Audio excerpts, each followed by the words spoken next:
The Earley Show will begin after a brief word from today's sponsor, Answering Legal. Visit answeringlegal.com to learn more about our 24/7 virtual receptionist team. Answer Legal has been absolutely beneficial to my practice. Not only do they answer the phone 24 hours a day with a live receptionist, they qualify prospective clients that are calling in to get information, providing the benefits of a dedicated receptionist at a fraction of the cost, as well as reinforces our commitment to responsiveness and care. We've been using Answering Legal for a few years now, and I highly recommend Answering Legal to any large size or even small boutique law firm such as mine.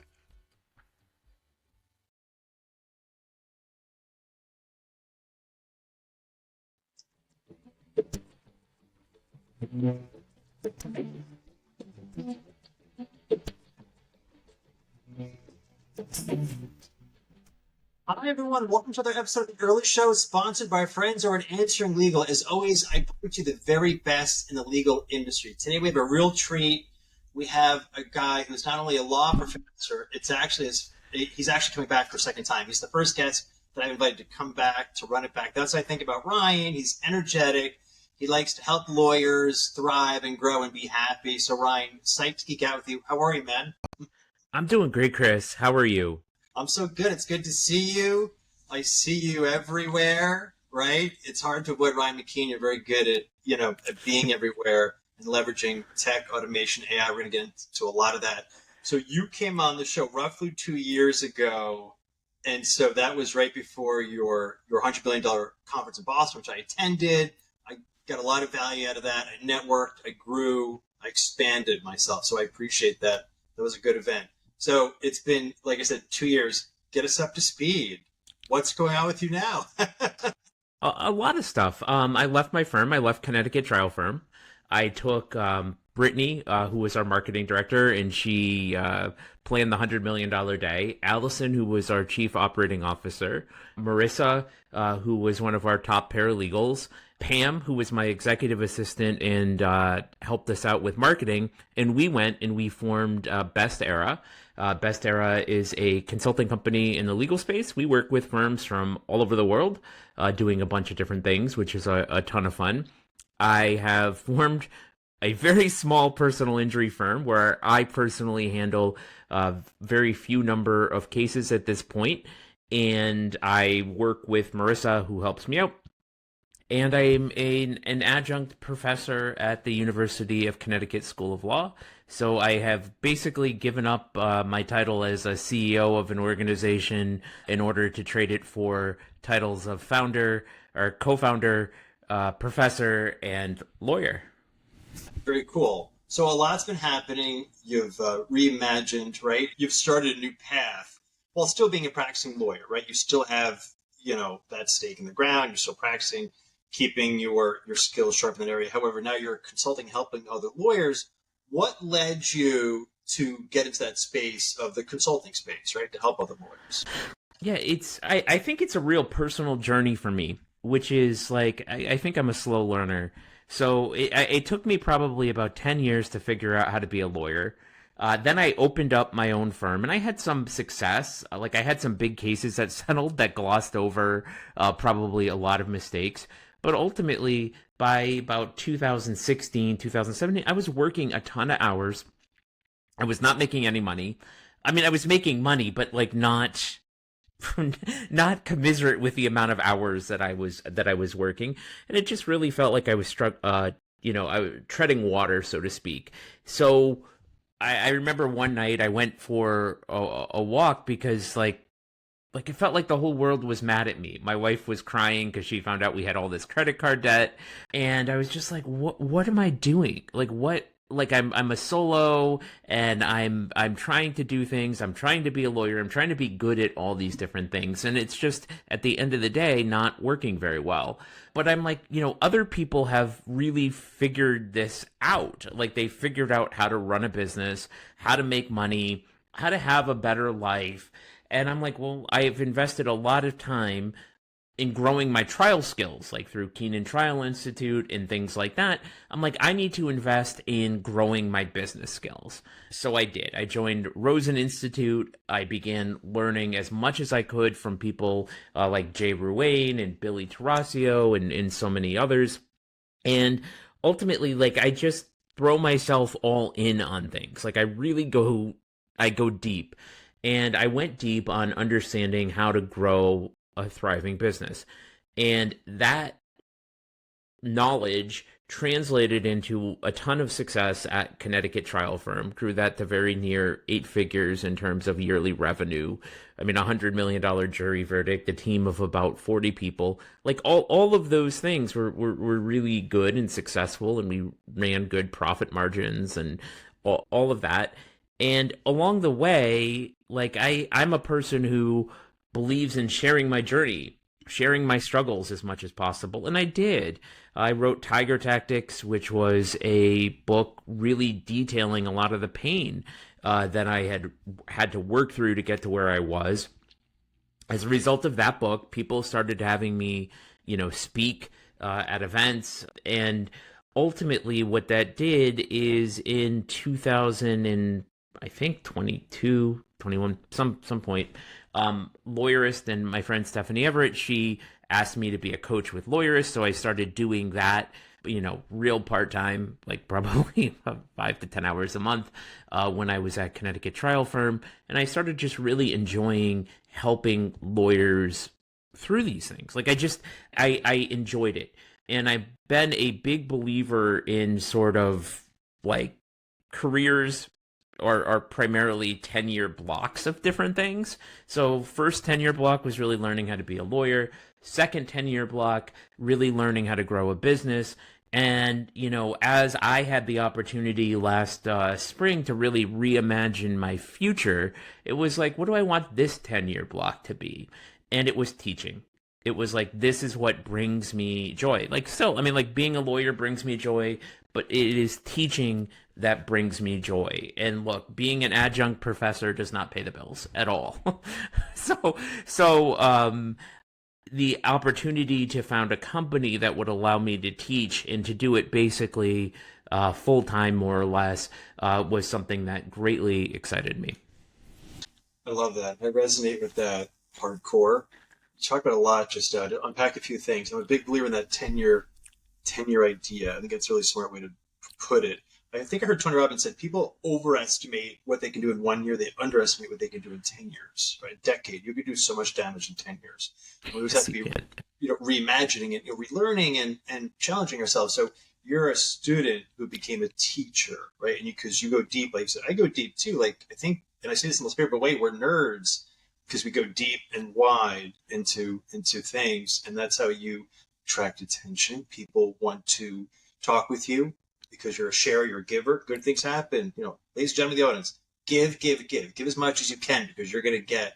Don't give to get, but the universe will reward you tenfold. So you were operating a high-level trial firm, getting a $100 million verdict. Did you feel like you had hit the top of the mountain? It's like, what's next?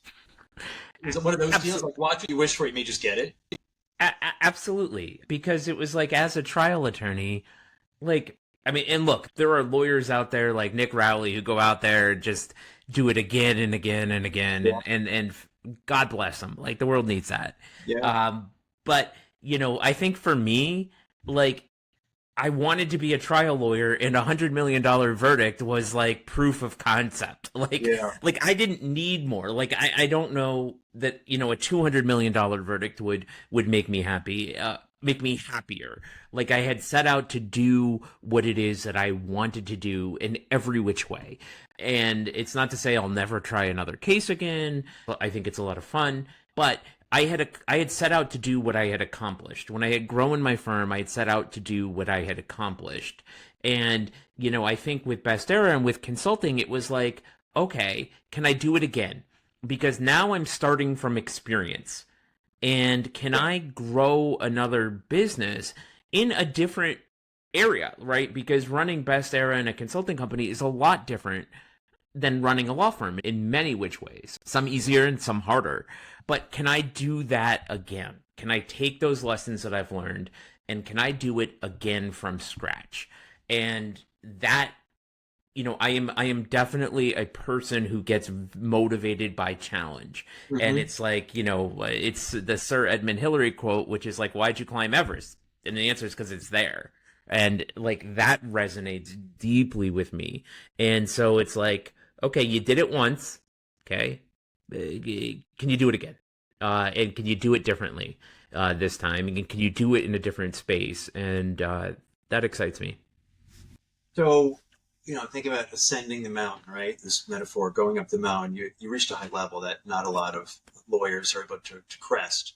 Looking back, is there anything you miss? That's such a challenge, that going up the mountain. There's so many punches in the face along the way on that ascent, right? But it's almost like, there's also a beauty to that, the challenge, the incredible burden one takes on in scaling a law firm. Is there anything you look back, you kind of miss that you were doing then that you're not doing now? No, not at all. Because I feel like I took with me the people who I worked most closely with, and like having those meaningful work relationships, those deep work relationships, like I still have those. We operate, at the Connecticut trial firm, I was the CEO, so I was the top of the sort of pyramid. At Best Era, like there's 5 of us, so it's not like that. And honestly, like I feel like when you're smaller, like it is a little bit more fun. Like it's the difference between, you hear like bands that make it and it's like, hey, we were playing clubs and we were hanging out in the garage and we were just riffing, as opposed to having to do, all the things one has to do when you've really made it and be on tour. I think it's a lot of fun to be smaller, because when you get bigger, it is hard to move fast. Things like changing software need to be really thought through because there are lots of different stakeholders. It can be fun, but if you're sort of a person who loves energy and has, like, I guess what I'm saying is I think deep in me, like I'm more of a founder who likes to build than I am somebody who likes to manage. In a Connecticut trial firm, I was still seeking to build, but it was just more of the same. It was like, okay, we've done this in Hartford. Let's go do this in New Haven. At Best Era, the canvas is more blank in terms of what we're doing and what we're creating. And look, eventually, like it will become that. But I very much enjoy sort of visionary founder, let's create, build, and break things more than I enjoy like accountability and all sorts of meetings and all sorts of reporting that goes on in a larger organization that's well run. Well, yeah, now you're able to be more nimble, right? It's not this big barge in the water that's tough to turn. You can pivot that speedboat pretty quickly, right? As a small team, as you get going, and I can appreciate that. So a couple of things I observe is you're curious and you have energy. I wrote on LinkedIn last night, he who has the most energy wins, right? No matter what winning looks like to whoever, like energy and curiosity, that's a really good mix. So I feel like you're always looking to the future, what's coming, right? Because I'm a member of Best Era. I encourage everyone to get on to Best Era. The Slack channel is ridiculous. I don't know how you put all that stuff up. There's so much on everything for any lawyer, basically, who has an interest in growing, right? And that's what you guys are doing in podcasts. It's really good. I want to applaud you. It's really good content. It's smart content. I think you're a super smart dude. I mean that truly, because you're humble and you're just like, you have an insatiable desire to learn and grow, and you share what you acquire, the knowledge you acquire with Best Era. So really, hats off to you. Let me ask you, so you're relishing the founder role again in a new iteration. What's your biggest challenge now with Best Era to get this further off the ground? It's still figuring out where we are, like what we offer, examining what it is that we do, getting dialed in on those things. But every day that sort of becomes like more clear. For example, we try to build things and do things that we wish we had when we were at the firm. Like that is a big deal for us. And so one of the things that we really, really struggled with was really, really training our paralegals. That was an area that was hard. We found that our best people were people who came from not in the legal industry, generally people who came from the service industry who were looking for some kind of office job. So if we could hire for attitude and provide the skills, like that was good. But it was hard to get to do that when you're getting 50 new cases a month and, parts are moving all over the place. So what we decided to do was launch Para-Era, which is personal injury paralegal training. And what our model is at Best Era is we want to offer tiers of products. We want to offer things to people at different levels. So some of it is self-guided online courses. Some of it is self-guided online courses plus a community element to it, weekly calls, monthly calls, Slack community for paras, that kind of thing. And a third element is where we're actually really trading time for money, which is Marissa doing consulting with law firms on their paralegal training, on their processes, on their systems, on their documents, on their workflows, on what opportunities, and trying to fill some gaps in on the training. So, we're making a big push for that this fall, and it'll be interesting to see, if we're in fact right that there is a tremendous need for this. We've spent about a year building it out, a year of Marissa working with law firms, doing consulting, trying to figure out where those pain points are and to build. It's not something that's widely offered, and it's like, does it catch?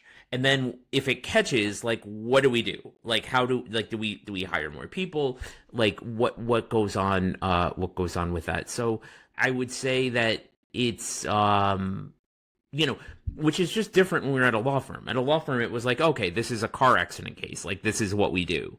So I think it's both a huge opportunity and a bit of a struggle to have a more blank slate in that, if that makes any sense.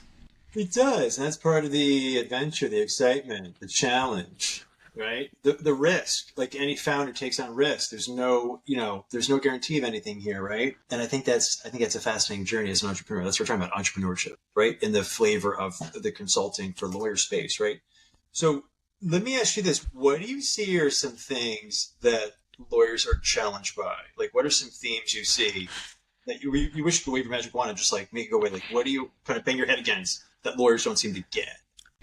Lawyers struggle in a few basic areas, one of which at some stage, like, and I'm going to say, like, this is a stage probably for firm owners that are under $2 million-ish in gross revenue a year. They really struggle with I alone. They struggle with I'm the only one who can try the case. I'm the only one who could do the intake. I'm the only one who could, implement this technology, whatever it is. Like, they very much, it's hard for them to let go, right? And in order to sort of break through those barriers and hit, 3, 4, 5 million, people who do that, what they do is they do let go and they do delegate. And then firms that we work with that are between like 5 and maybe 20 million, even then, it's hard for the owners sometimes. It's hard for the leaders of the firm to gain perspective. Sometimes they're still operating with like a firm owner's mindset when they were making $5 million a year.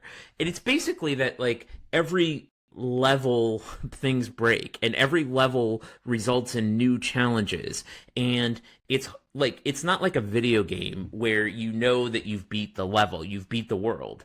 It's just like suddenly you're in a different place without realizing it, and you're applying the same tactics, and it's creating problems downstream. I don't know if it's self-awareness or perspective, but that becomes a very big challenge, I think, throughout the entrepreneurial legal journey. And a lot of times what I find myself doing is giving that sort of outsider perspective, which is like, hey, let's look at your financials. Let's look at your team. Let's look at your operations. Let's look at your tech stack. No, you're doing really freaking well. Like, you're really doing well. However, by holding on to this, you're holding back your organization. And I think it's one of these things where people who build great companies, like the CEO does become and can become the bottleneck. The founder can become the bottleneck. So that's probably the deepest challenge. And then, I mean, all of the others, smaller scale, hiring right people, financial management, having systems in place, having an accountability chart. And I guess maybe the last thing I'm going to say is the firms that I know that are most successful are the ones that are clearest on their vision. And the firms that I know that tread water, including when I was doing it, didn't have clear vision. They didn't know where they want to go. And lawyers have such a problem with it. In fact, after working with several firms early last year, we changed the word vision to destination because it was like more accessible. Like, where do you actually want to go? So when we write the book The Way, we change it to destination because it felt more concrete to people. And I'm like, well, you have to know where you are trying to go, what you're trying to accomplish, because that's going to inform everything you're going to be doing. And so oftentimes they don't have that piece in place. So letting go of the vine, that's the most common issue. It seems like you're saying that's really unfortunate and ironic because that's like the worst problem to have if you're trying to grow is your mindset of control of white knuckle. So that's almost a sad reality. So I think, right, the quicker the practitioner can let go in his or her mind of what they need to actually control, the more you grow. Well, that's right. And people, I mean, they break through that initially. They're like, okay, I'm going to let go of, doing pre-litigation, or I'm going to let go of doing litigation, whatever it is. They get there. If they hit 5 million, they get there. The problem becomes is sort of like when you exit orbit and you're like, where am I? Am I in Earth's orbit? Am I in space? Like, where am I? And things become less clear, and letting go isn't as clear. So, it's very clear to say, okay, I'm not going to do intakes. Okay, that's very clear. But when you're talking about the actual management of the firm, and even when you're talking about the leadership of the firm, where do you get involved? Where do you not get involved? Where do you let your people learn? Like, are you depriving your people of learning opportunities, growth opportunities, which, so it may be in the short term, making the decision is the best thing.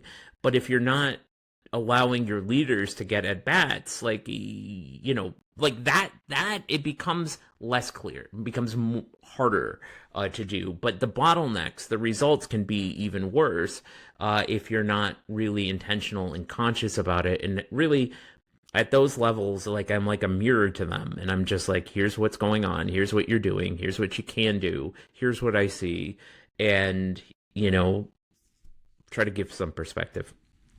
So there's we got to get the vision, the destination in sights with, whether, our sites trained on that destination. It reminds me, we had Cameron Harold on the show maybe a month ago where he wrote Vivid Vision. He talked about that.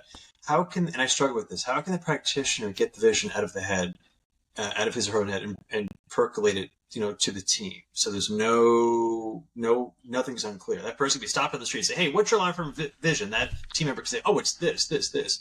Like, how does that work? Because I personally struggle. I'm going to assume that a lot of our listeners struggle. How do you share the vision so you do that at a high level so there's no ambiguity? Yeah, and this is a real opportunity for law firms, and this is something that I had to battle with. I mean, my vision for Connecticut Trial Firm was to obtain in 10 years, we followed EOS, was to obtain in 10 years a $10 million jury verdict. Well, we 10x'd that number in 5 years. So then it was like, well, what is it that we want to do, right? And so I had to go back and reset the vision of the firm, and I did it through a process of, and this is when we were bigger, I interviewed everybody on my team. And I said, who are we? What are the best things we do? Where do we want to go? What do you want this firm to be known for? And I just listened. Like, I went on a listening tour. Yeah. And it took a very long time. But I listened, right? And then, it was a process of really working with the leadership team to hone in on that, to get alignment from the key stakeholders in the organization beyond me as to where we wanted to go in the next 10 years. Now, when we shortened it with the way, we shortened it to 5 years. 10 years feels even too far, or people struggle with it. 5 years feels like, okay, that's just beyond the next Olympics. Okay, we're gonna have a new president in 5 years, so it's a little bit more. It's a far time, but not a decade away. So what we did is, what we do with the way, and I'll send a copy to anybody who wants it. You can just send me an email. Chris, you can put it in the show notes or wherever, ryan@bestera.io. Send a copy to you for free. But like, we work through a process. And in fact, when we do intensives at Best Era, we typically spend the first full day with the leadership team making sure that we have clarity and alignment on vision and values. So it's a whole process that we go through to dig in, to figure it out, to get extreme clarity as to where we're going, and then to wordsmith it. And in fact, one of the great tools, I mean, AI is amazing at taking sort of brainstorming ideas. We have our how to do a vision statement in our way, and we plug it into a GPT bot, and it writes a very clear vision, and values go along with vision. And then it becomes a thing where, if you are the chief executive officer, your job, same as teaching, is to repeat a whole lot. Same as parenting, Chris. I know you've got kids. It's, put away the laundry, put your clothes away, wash, take a shower, right? Over and over and over. And so if you are the visionary leader, CEO, executive of a firm, managing partner, whatever the title is, you are going to be doing a lot of repeating. And one of the things you should be constantly repeating is your vision and how the actions that your firm is taking align with your vision. So in Slack community, if you have Slack or Teams or whatever you run, in the office, if you're doing a charity event, talk about how this is advancing your vision, your destination, getting you closer to where you want to be. So you want to keep reinforcing it. I would do quarterly state of the firm addresses that, went for about an hour or two. Every single address began with the vision. When we did Tranual, and onboarding new lawyers or paralegals or whoever we were onboarding, the first module was on the vision, about where we're taking the firm and how they fit into it. So it is a lot of repetition. I mean, look, I've seen we would put vision posters on our walls. I've seen firms put it on like mouse pads or things like that. But think of it like elementary school. You're an elementary school teacher. You want the kids to learn the ABCs. They've got to be on the wall. You've got to keep repeating, and you've got to be clear about what you want to teach them. I like that a lot. I'm going to be honest, like, that's really good, because I'm going to do that, and I encourage the practitioner to do that. So this listening tour you went on, I'm curious, did the data you received shock you, or were you told, oh, good, I'm on the right path? Like, they get it. No, I mean, I went into it just asking them, like, what are the best things about this place? What do you think are the best things? What do you think the opportunities are? And look, part of it is like, a lot of times, like, your paralegals and things, like, they're never going to have thought of that. They're never, like, they think about, like, I've got to get discovery out, which is their job, like, which makes sense. But when you're asking them those kinds of questions, you're at least getting them to think about it. And you're getting them to know that this is an important thing. This is an important thing for the firm to have. And you're hopefully getting some buy-in. And you're also seeing some themes emerge from it. I can't say that I was particularly surprised by anything. But there were definite ideas that were, very important to the team. And there were two that emerged. One of which was that our community service was very, very important to the team. And the second of which was that being named a best place to work was also very, very important to the team. And so as we set out, the big omnibus vision, which isn't good enough, became to be the best trial law firm in America. And for a host of reasons that are sort of beyond what I'm going to talk about here, like that's not a very specific destination. Right. That's not good enough. It's not measurable. You can't know if you're going to get it or not. One of the things that we said is like, what is our vision and what does that look like? And it was like, well, this looks like so many verdicts that are above $10 million, so many settlements that are above $10 million. One of our visions was to train 1,000 lawyers, which when we began this conversation, we talked about $100 million day. Yeah. Our goal was to get 100 people there Yeah. because we wanted to train 1,000 lawyers over 10 years. Yeah. So that's how that aligned with that. Our goal was to do, I forget how many hours of community service, but it was a very significant investment in terms of community service. So our team could go out and volunteer in the community, causes that were important to them. And we wanted to win 10 Best Places to Work awards as recognized by local media, the Hartford Business Journal. Like that was very important. And those things really mattered to the organization. And they are honestly, I think, part of, if you're going to call yourself the best firm, like you should be doing those things. The best firms are charitable, they do teach, and they are good places to work. Yeah, for sure. I was listening to Gary Vaynerchuk over the weekend while laying in my hammock, where I like to spend time and think in the Worms for months. I'm trying to get Gary V on the show, by the way. He's been a tough get. He said in firms with, say, less than 20 people, the owner should be having one-on-ones, check-ins. And I thought, oh man, that's hard to do. Like, got a lot going on here. But that resonates with me, what he said, what you're saying about like really making it super simple in terms of checking in, showing love, care, and concern, reminding, hey, John, we're trying to make this the best place to work in Massachusetts, right, or Connecticut. And having that intimacy, if you will, that the CEO can be removed from sometimes as he or she is just hair on fire, growing. It's the people stupid, right, that political expression, right? So we just talked earlier about mindset. Okay, the practitioners let go of the vine. Good, we got that out of the way.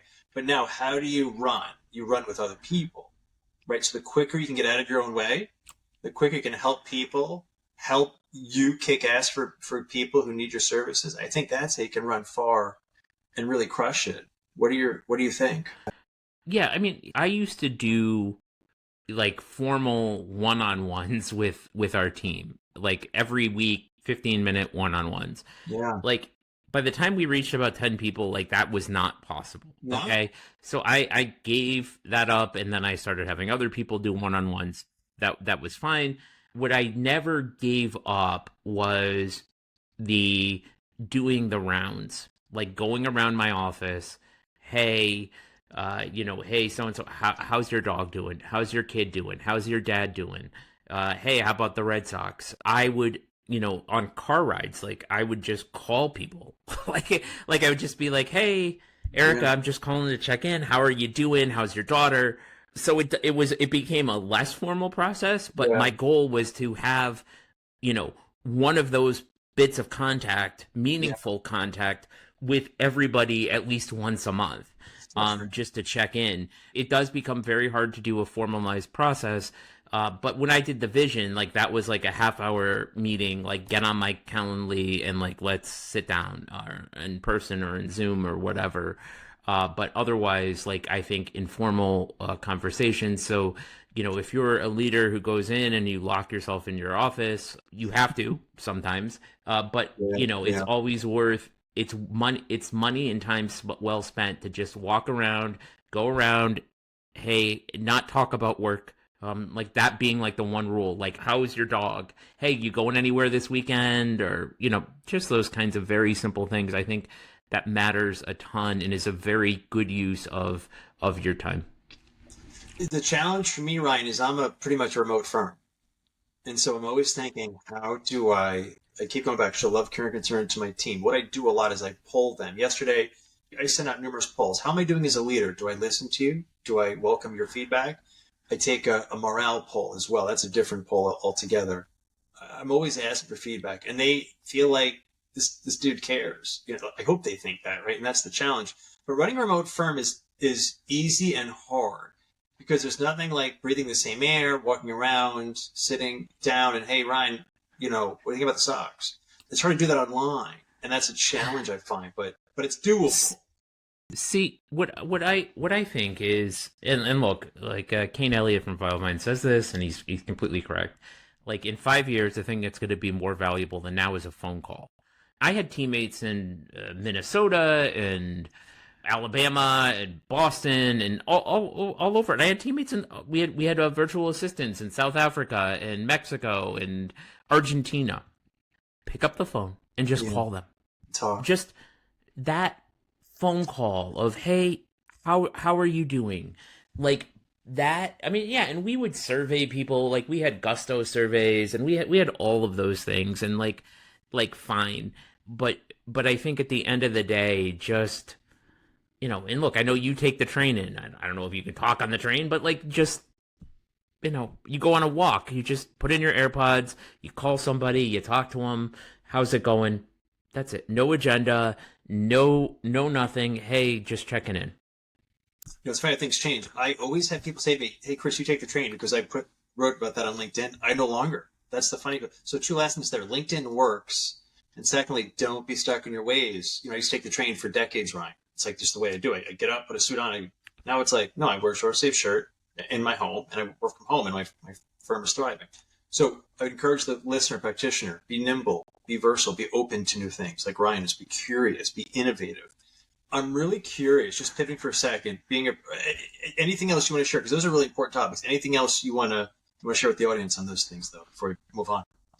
Yeah, I mean, I think it's like, look, it's like at the end of the day, I mean, like we're human, we're wired for connection. Yeah. And the best way you can show you care as a firm leader or a parent or anything is, your time or your money. Like that's it. Like you have two levers in life to really show. And if you're giving somebody your time, that's incredibly valuable. And you sort of look at like, and I'm not talking like national politics, but like good local politicians, like never stop kissing babies. Like they never stop, we have some statewide politicians here in Connecticut, and the joke is like they show up for an opening of a garage door. Yeah. And you're like, our Senator Dick Blumenthal, notorious for this. Like if two people gathered and they invited him, he would show up. Like you could invite Dick, and Dick Blumenthal is like the wealthiest senator in the U.S. Senate. Like he would show up. So that retail sort of politics, that retail sort of connection, that really, really matters. Maybe even more so in an age of technology, automation, AI, podcasts, surveys. That really, really matters. Yeah. It reminds me, they say Bill Clinton, most powerful man in the world at the time when he was president, but he would, at a cocktail party talk to you, and it's as if you and he are the only person in the room. This uncanny ability to connect. But if I'm talking to a teammate for my team, and I'm like, oh yeah, hey Ron, what's going on? I'm like busy on my computer, I'm looking at you. Am I listening to you? It's a total waste of time. Don't even do it. If you're going to do it, right? Do it authentically and show you care. And they're going to start to think, this guy or gal does really care about me. Boy, I'm in a good spot. I want to kick some butt. I want to help this company grow because I'm growing. I'm loved and cared for here. I think that's crucial. Yep. You talk a lot about Unreasonable Hospitality, the book. I read it. My wife read it too. Even though it's a business book, it's still more than a business book. She and I loved it and talked about it. Loved talking about it. You're a big proponent of the book. I think I saw on LinkedIn that you're having your students read it. Is that right? Coming up this okay. And as well as the is that right? Did I see that? That's correct. Yep.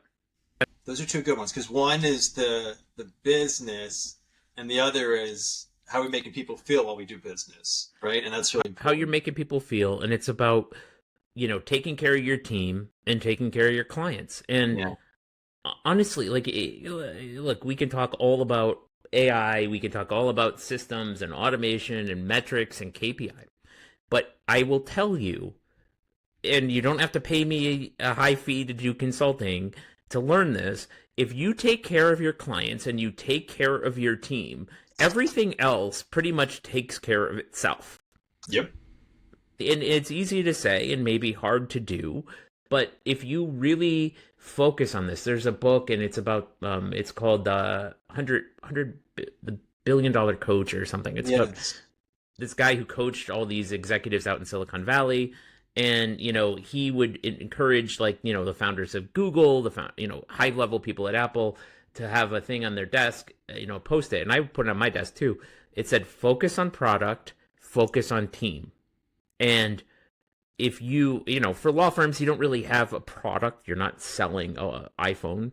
But if you focus on the delivery of your legal services, meeting the needs of your clients, being good at that, returning phone calls, answering questions, being diligent, and if you focus on making sure your people are taken care of, well paid, safe, fed, trained, you're gonna make money. Yeah, you do really well. You have an easier life, a less stressful life. We're running out of time. There's so much more to talk about. Let me just ask you, I'd love to hear your perspective on being a law professor. What has that been like for you? Pure joy. It brings me tremendous happiness. I loved my class last semester. It's interesting because I'm way out there in terms of things. But so I go on campus and like really like students have an idea that they're going to go and they're going to work for some big firm and they're going to become an associate and then a partner and maybe a judge or something. Right. Yeah. And I'm like, what if you started a legal tech company? Right. And like, let's go into entrepreneurship in the space and where that is going. Cool. And so to see their minds open, and to see, talk about knowledge that I wish I had had. I mean, we go deep into marketing. We go deep into finances. We go deep into leadership. We go deep into vision. And, we dig into these things. And I got to have Ryan Anderson came out and did a guest lecture on, he flew in from Filevine to do a guest lecture on legal tech. Bill Biggs came in to talk about law firm culture. And I'm just like, you students, like you have this, it's unbelievable what you are getting from there, and to see their eyes open. And as part of my challenge to them, it's like, I want you to build a business plan for the firm of your dreams, and maybe you do it, maybe you don't do it, but stick it in a drawer, think about it, and it's going to make them better employees, it's going to make them better associates, it's going to make them better bar leaders. I love it. I love it. I'm grateful to Ebony Nelson and Molly Land, the two deans at University of Connecticut School of Law, for giving me this opportunity and the space to do this. And really, they're fantastic because they're just like, Ryan, do your thing. And I'm like, awesome. I haven't been kicked out yet. But they're just like, do your thing. Cool. All right, let's wrap up. I know you're heavy into look at what's next, being again versatile, innovative. For the lawyer who's a little, just getting used to AI, what are some table stake AI tools they should be utilizing and confident with? Yeah, I mean, to me, for most lawyers, Google's Notebook LM is amazing. And look, this is July 25th, 2025. So in 3 months, it could be obsolete. Okay. But I feel like really, if you can understand Notebook LM, it can digest something like 800,000 pages of PDFs or something like that. The ability to search, find, summarize, understand. I love the podcast feature where you can take things like briefs and be like, what is the argument here? What are the issues here? I've uploaded briefs and like the big cases, and I've been like, talk about this, right? And getting, a 20-minute podcast from it is just amazing. So I'm a huge proponent of Google Notebook LM for lawyers. Incredibly, incredibly powerful, incredibly useful. Does not hallucinate the way, things like a ChatGPT does or anything like that. It really is confined to the universe that you give it. And you can also check boxes and be like, I want this document, and not this one, for you to go through and analyze. Fantastic, fantastic product.